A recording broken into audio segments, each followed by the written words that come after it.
Balikan natin ang hatol ng Ethics Committee ng House of Representatives kay Congressman Kiko Barsaga. Dahil daw, according to Congressman Abalos, na party list for peace, minority leader pa yan, ha? Assistant minority leader. Ang asal daw at ugali ni Congressman Kiko Barsaga ay hindi ayon sa kanilang standard. Mahirap po yan. Kung ang ugali namin ay kailangan maging sapat sa standard nyo bago kami makakongressman.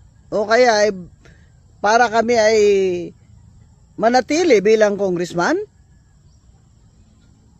Ang asal at ugali ay parte po ng personalidad ni Congressman Kiko Barsaga. Kumbaga, kung kaya, yung kanyang style ay ganun.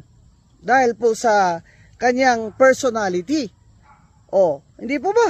O, kung ayaw nyo po ng kanyang ugali, hindi naman po kaninyo siya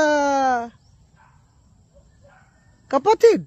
Hindi naman po kayo nakatira sa isang bahay na makukorek nyo yung ugali niya. Yun nga mga kapatid, hindi nga pwede i-correct yung ugali ng kapatid nila eh.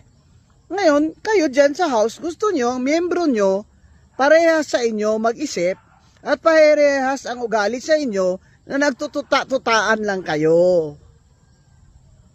Balikan natin yung complaint ni Congressman Puno ng Antipolo. Parang nagbabayad ba ako ng tax dyan? Somewhere in Rizal. Inunahan mo kasi, Congressman Puno. Sinabi mo na may something. Sinabi mo na may is unwell. Masama ang may katok si Kiko Barsaga. Sinagot ka na mabuti na yung may something kung may katok man ako, pero hindi ako magnanakaw kagaya nyo. Ngayon, sinagot ka. Galit ka? What the fuck? Congressman Puno, you're already, how old are you? If you can't take it, don't dish it out.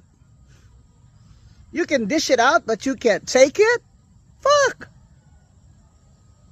Bakit hindi mo na lang yan tanggapin na ganyan na talaga yung bata ay Congressman Kiko? Hayaan nyo siya, matalo yan siya sa Cavite.